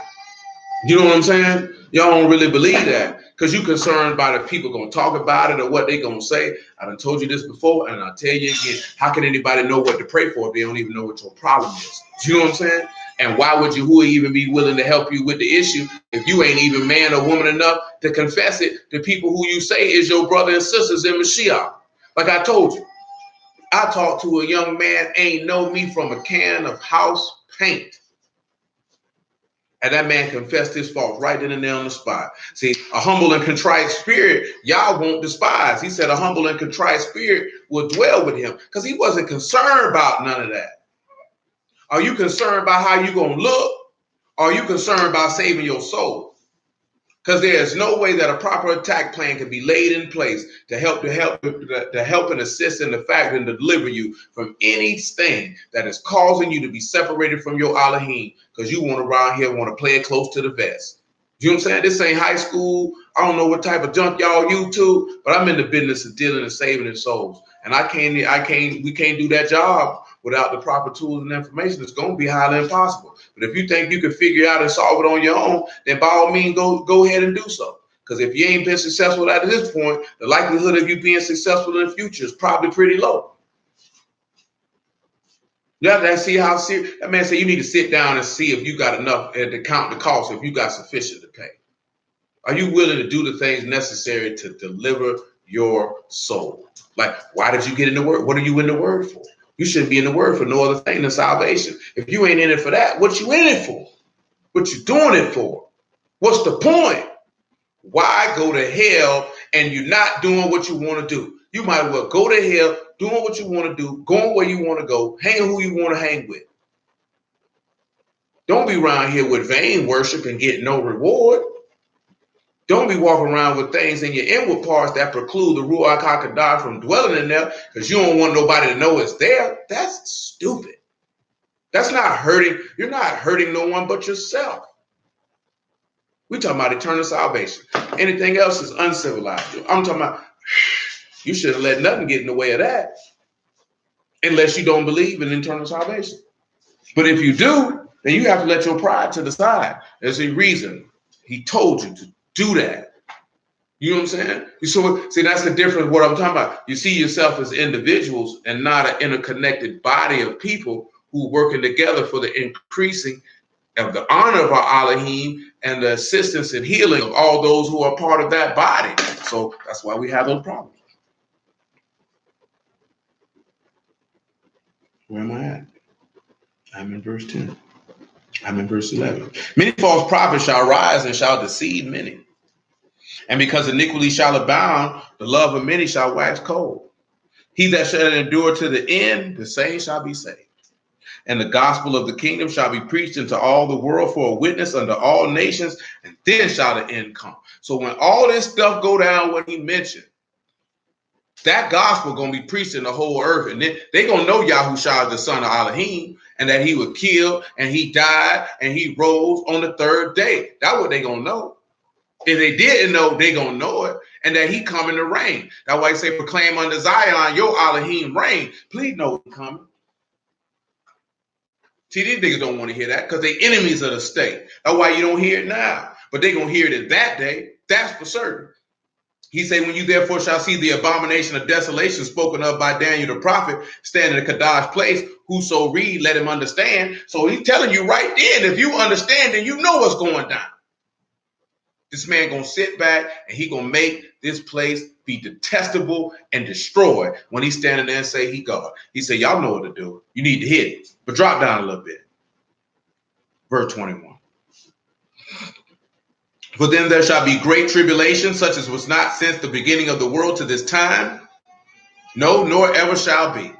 And except those days should be shortened, there shall no flesh be saved. But for the elect's sake, those days shall be short.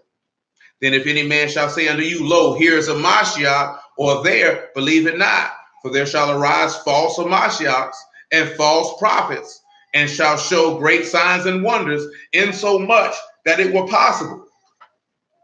That if it were possible, they shall deceive the very elect. So I ask you this question. What does he mean when he says, if it were possible, it would deceive the very elect? Are there examples of the very elect being deceived or close to being deceived? I'll give you a moment while I go get me a beverage, a pre-prepared beverage.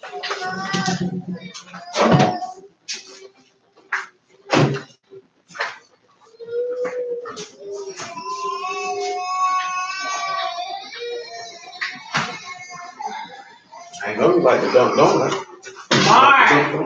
What? Little Dunkin' Donuts. Not yet. You look like a Krispy Kreme kind of guy.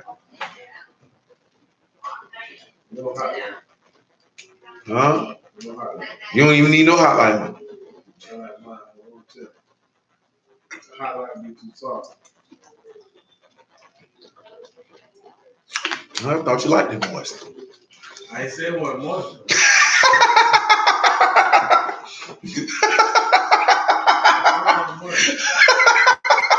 Dunkin' Donuts got more variety though. I wouldn't know, man.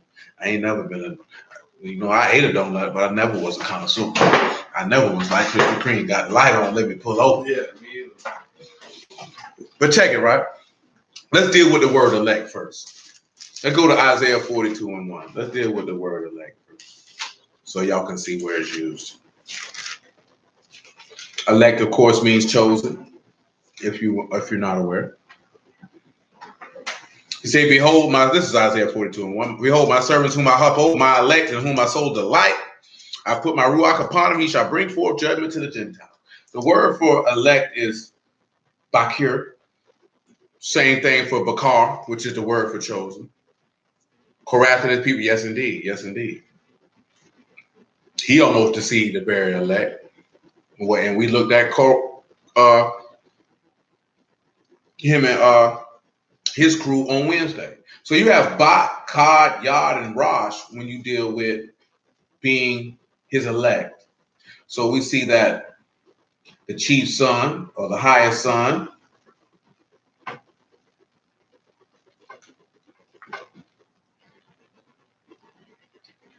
works separate. So what would be that word? Well, let's look at Romans 9. And I just had this conversation the other night too. Like, it's some people who were made for the explicit purpose of being destroyed. It was some people who were made for the explicit purpose of being saved. Y'all should know this. But if you didn't, now you do.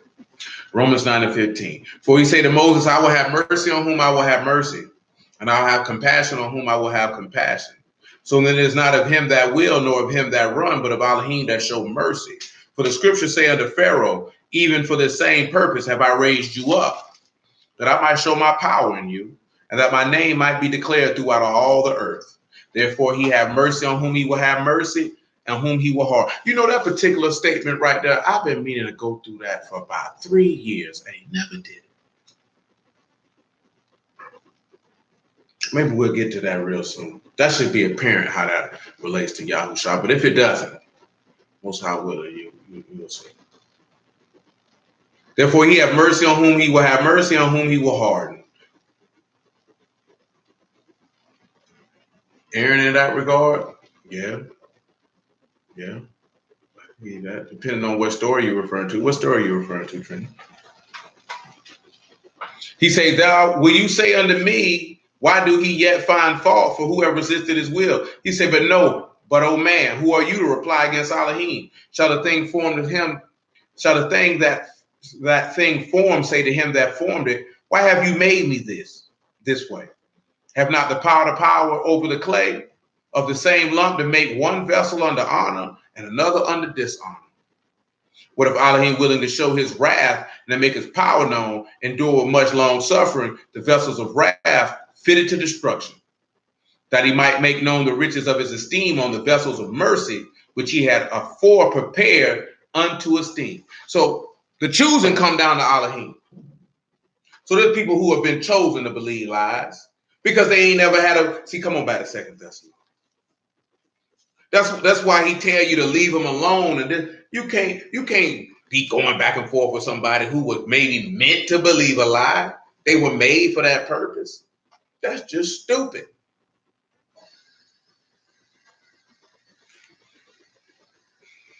I read verse 10 of 2 Thessalonians chapter 2 again. With all deceivableness of unrighteousness of them that perish, because they receive not the love of the truth, that they might be saved.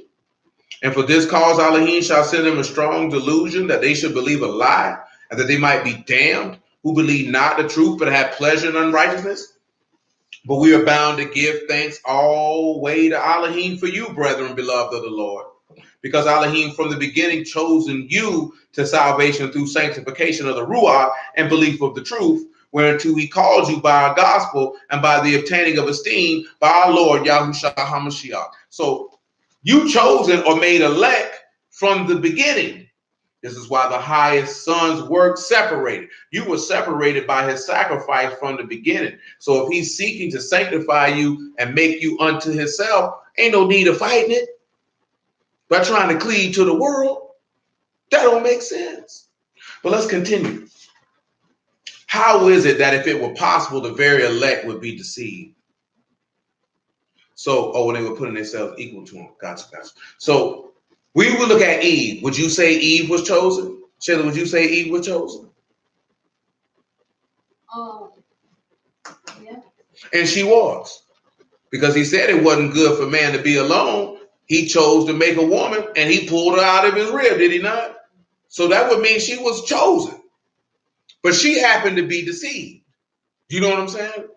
Like she was meant to be deceived though? Oh yeah, that was the intent from the jump street.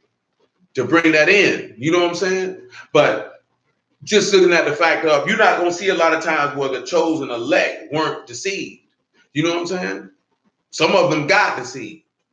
Now you look at Samuel. Samuel was chosen. Samuel didn't get deceived by the stuff that Saul had going on. When Saul lied and said that he didn't kill all the Amalekites. David didn't get deceived. He deceived his own self, but no one deceived him when they came to try to deceive him.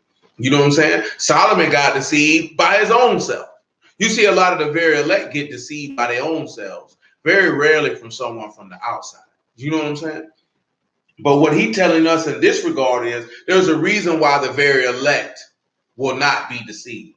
And it's only because, remember, the highest son's work separate. That's the word when we look at that bot, that cot, that yard, and that raj for car, for being elect. So what is the highest son's work?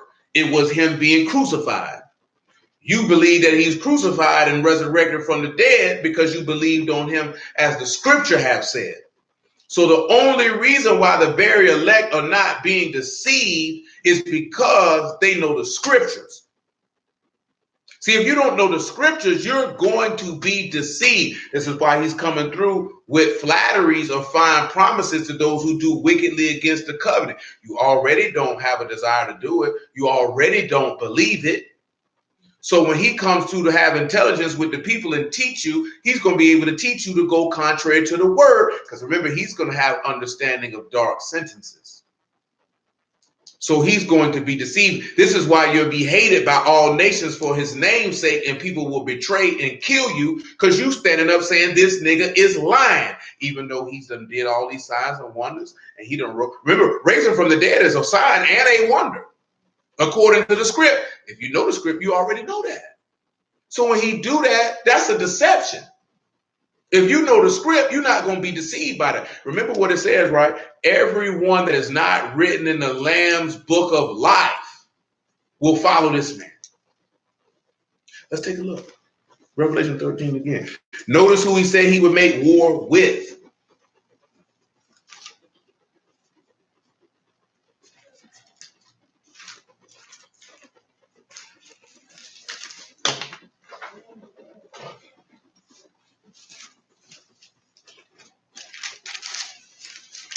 And in the end, it's going to cause those who are of Yahusha to contend and go against the beast. That's why you have great tribulation.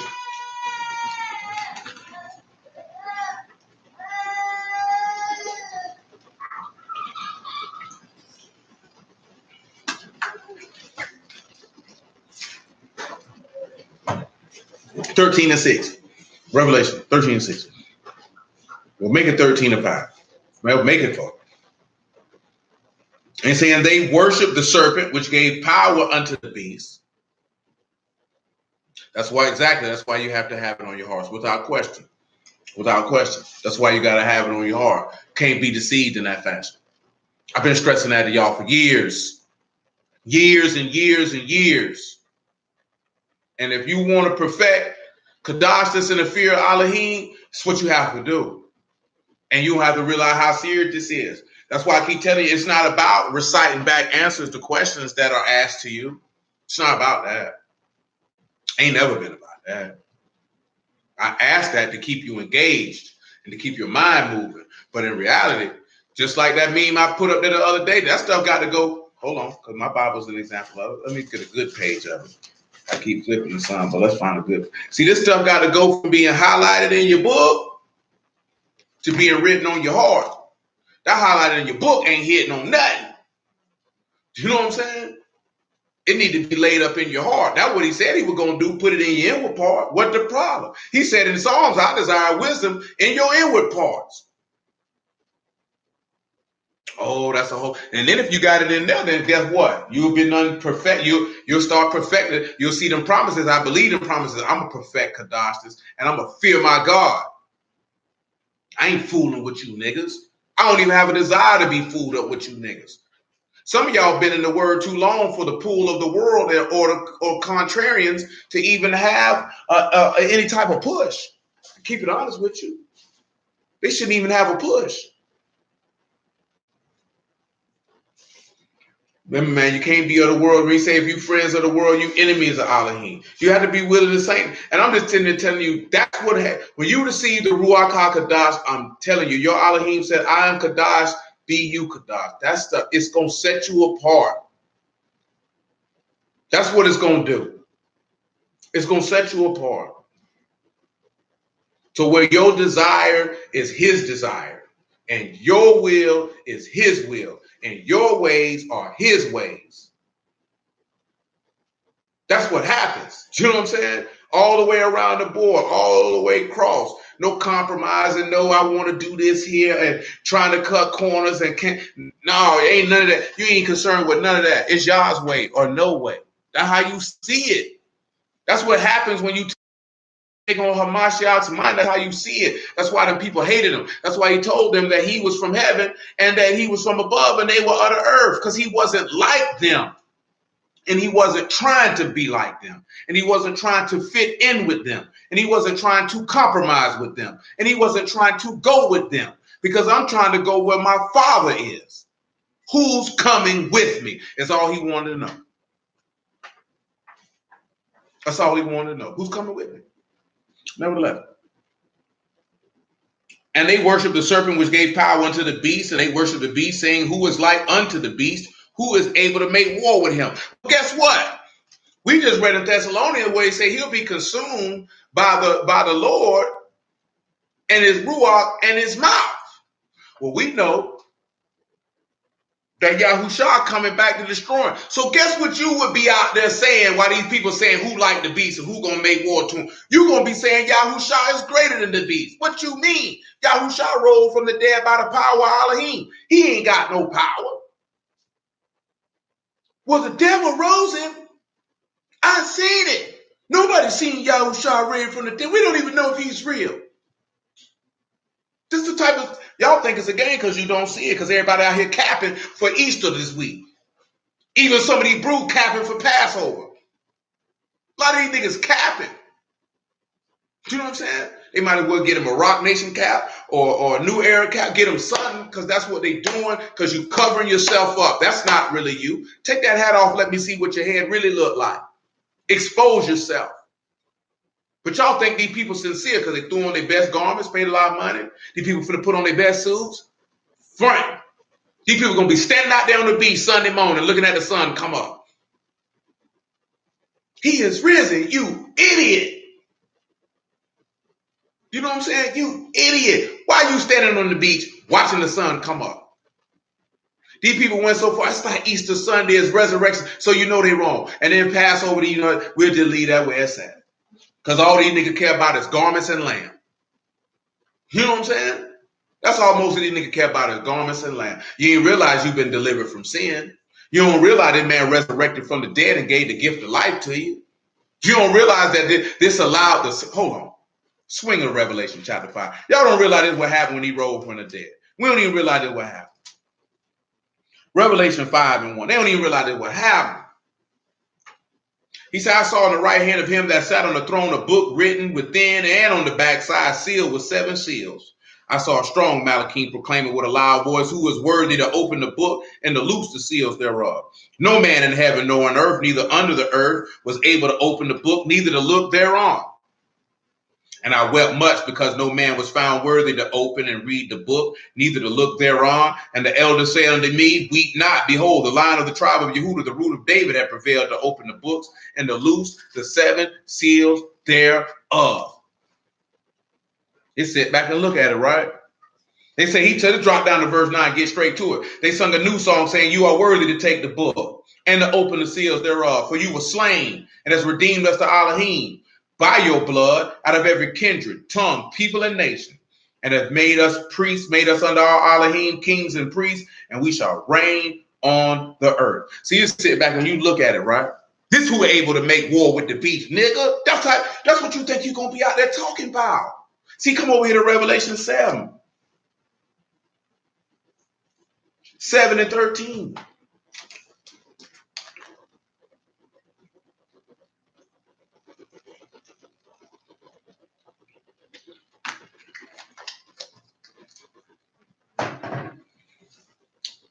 And one of the elders answered, saying unto me, what are these which are arrayed in white robes, and where come they? And I said unto him, sir, you know. He said to me, these are they which came out of great tribulation, and have washed their robes and made them white in the blood of the Lamb. Therefore are they before the throne of Elohim, and serve him day and night in his temple. And he sit on the throne and shall dwell among them. Remember what Yahushua told his apostles. He said, I pray that you don't be delivered out of the world. I pray that he keep you from the evil. He say, in me, in the world, you'll have tribulation, but be of good cheer. I will overcome the world. He told you in another place, in the book of Acts, he said he exhorted them to continue in the faith, because through much tribulation, you must enter into the kingdom of Elohim. See, that's the thing that nobody want to look at, nobody want to talk about. You're going to be contending for the faith at this particular juncture. You ain't going to be, they'll keep on going. Revelation 13 and 5. There was given unto him a mouth speaking great things and blasphemy, and power was given unto him to continue 42 months. Now remember, all these people you looking at, they have forsaken Torah, and they're praising or lifting up the wicked. They're saying, behold, the shepherd teaches. That's what they saying. We praise, we honor him. This is all the serpent ever wanted with his no good self.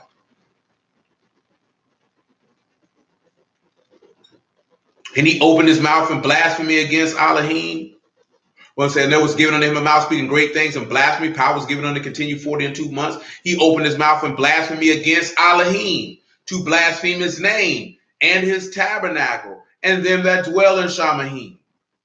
And it was given unto him to make war with the saints and to overcome them. And power was given him over all kindreds, tongues, and nations. And all that dwell upon the earth shall worship him, whose names are not written in the book of life of the Lamb, slain from the foundation of the world. Now sit back and look at this here, right? Saints, y'all know those are sanctified ones. So he's only making war with people who have separated themselves to their Elohim. And why did they separate themselves to their Elohim? Because they know their Elohim.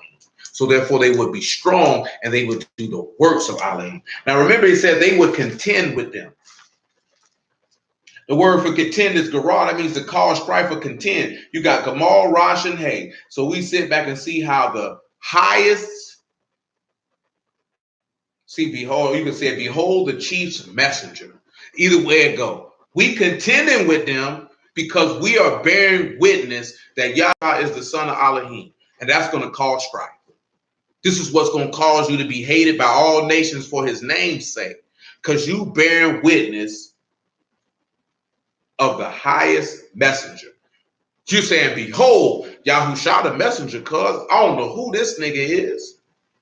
This nigga's a fraud. This is one of the reasons why he told you to flee.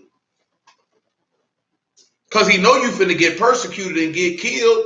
And you got to have the heart to be ready to contend. If you ain't even ready to contend right now, and of course we know we went over that verse in Proverbs before, but used it with Yahushua himself, how he contended with the scribes and the Pharisees in regard because they were forsaking Torah. But this time we got to look at it using it towards the end. That how these people are going to be forsaking Torah, and you're going to contend with them. Because you're going to be contending for the faith. Romans chapter 1. Same way Phineas contended for the faith. You got to contend for the faith at this point. I hope you're ready for it.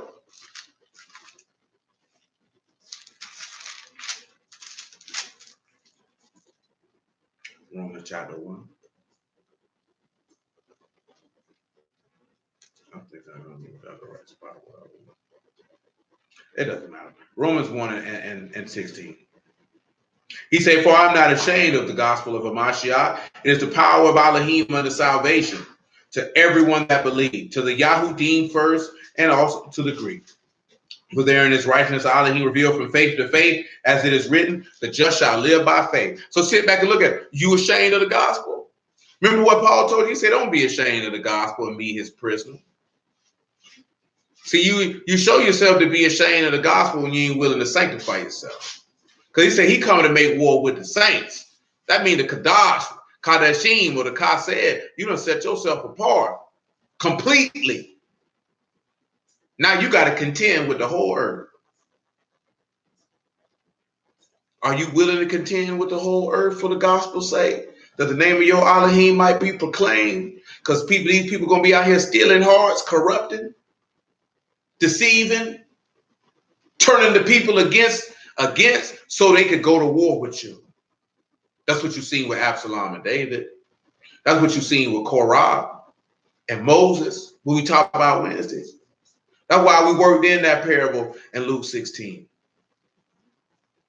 You a steward. Watch over your goods. Watch over your goods. Because what you seeing with them is you can't love two masters because you're going to love one and hate the other. You can't love Yahuwah and the world because at that point you're going to love the serpent. And that means your name ain't written in the book of life. You're going to worship the beast. What you going to do? He told you don't love the world. You love the world, the love of Elohim ain't in you. But nevertheless, though, I think we'll stop right there. So we got more to go. There's no need to be overkill. So hallelujah for Yahusha. Praise be to Yahuwah Elohim, the creator of all things, in the name of Yahusha for his word.